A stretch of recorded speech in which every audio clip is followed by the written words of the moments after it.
Music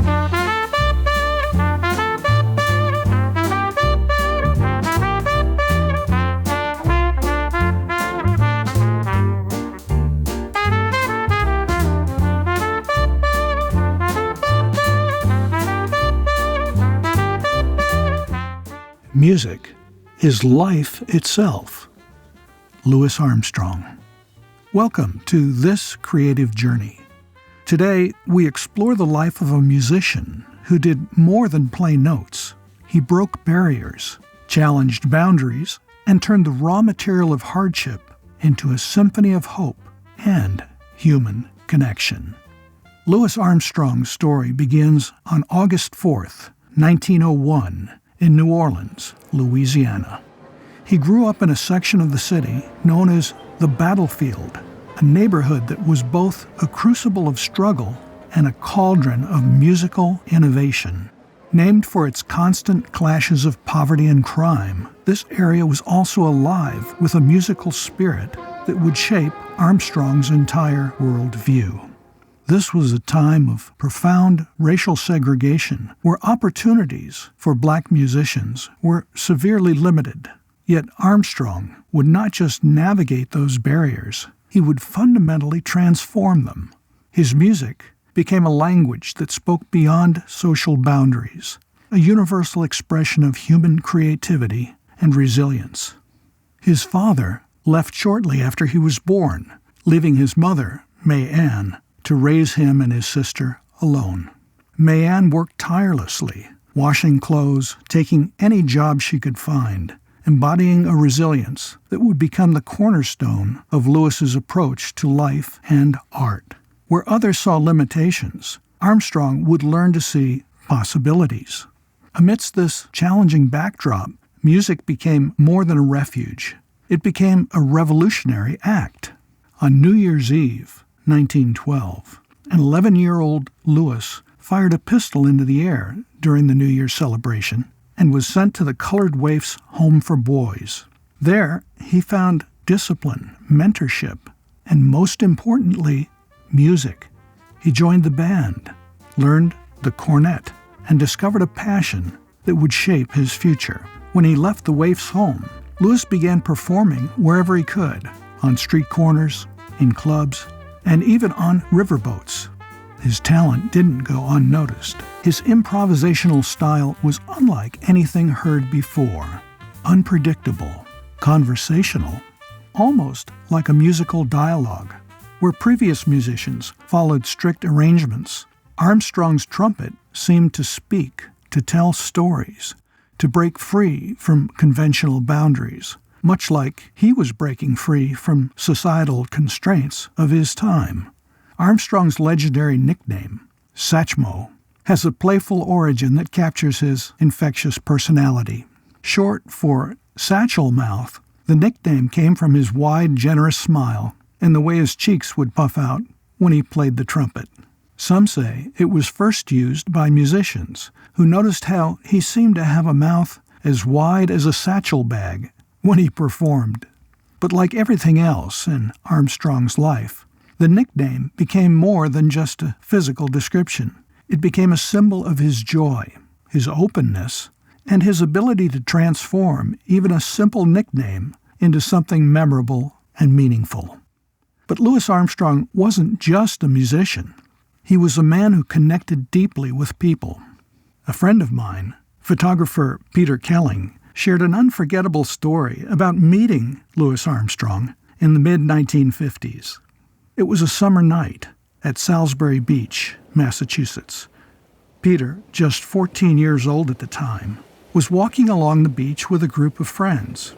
Nearby, Louis Armstrong was performing at the Frolics, a renowned club that hosted many of the era's greatest acts. As they walked, they noticed a man approaching from the other direction. Armstrong had his pants rolled up and was walking barefoot along the shoreline, enjoying a quiet moment between performances. Peter recognized him immediately and asked, "Are you Louis Armstrong?" Armstrong stopped, smiled warmly, and said, "Yes, I am." He shook my friend's hand, exchanged a few kind words, and left an impression that would last a lifetime. Armstrong once explained his philosophy succinctly.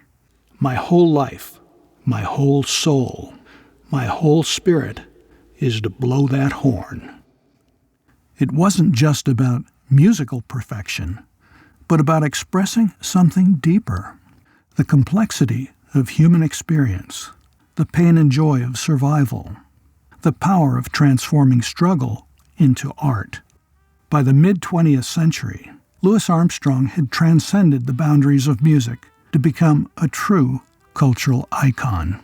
His influence stretched far beyond jazz, making him one of the most recognizable and beloved performers in American history. On television, he became a regular presence. His gravelly voice and infectious smile made him more than a musician. He was a storyteller, a comedian, and a global ambassador of joy. Armstrong appeared in numerous films, including High Society, alongside Bing Crosby and Grace Kelly, and Hello, Dolly, where his performance of the title song became legendary. His recordings weren't just musical achievements. They were cultural milestones. Songs like What a Wonderful World became anthems of hope and humanity, bridging cultural differences. More than just an entertainer, Armstrong was a diplomat of goodwill, using his art to connect people and spread understanding.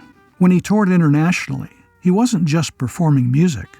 He was representing the best of American creativity, breaking down barriers with every note, every smile, and every performance. Louis Armstrong's life is more than a biography. It's a blueprint for transformation. He showed us that creativity is not a luxury, but a powerful form of resistance, that art can heal what politics cannot, that music can speak when words fail, can connect when distances seem insurmountable. In every note he played, in every smile he shared, Armstrong was doing something revolutionary. He was rewriting the story of what was possible, not just for musicians, not just for Black Americans, but for anyone who has ever felt limited by their circumstances. Think about his path from the brutal streets of the battlefield in New Orleans to global stages, from a child with no advantages to a man who changed the very language of music. Louis Armstrong didn't just overcome, he transcended. He turned his pain into poetry, his struggles into song. His legacy whispers to us, your limitations are not your definition. Your challenges are not your destiny. Whatever your battlefield, be it poverty, discrimination, personal struggle, you have within you the power to compose something beautiful, to improvise, to create, to turn the raw, often discordant notes of your life into a masterpiece. Louis Armstrong left this earthly stage on July 6, 1971, in New York City. But in the truest sense, he never really left us.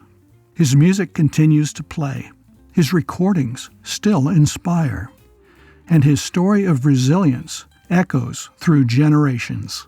Through his films, his television performances, his groundbreaking recordings, and the countless lives he touched, Louis Armstrong's legacy remains vibrantly alive. He transcended the limitations of time, proving that a life lived with passion, creativity, and unwavering spirit becomes immortal. His legacy is not about the day he died, but about the countless moments of joy, connection, and hope he created. A symphony that continues to play, touching hearts and lifting spirits long after the last note has faded. This is the true music of life, not perfection, but persistent, passionate creation.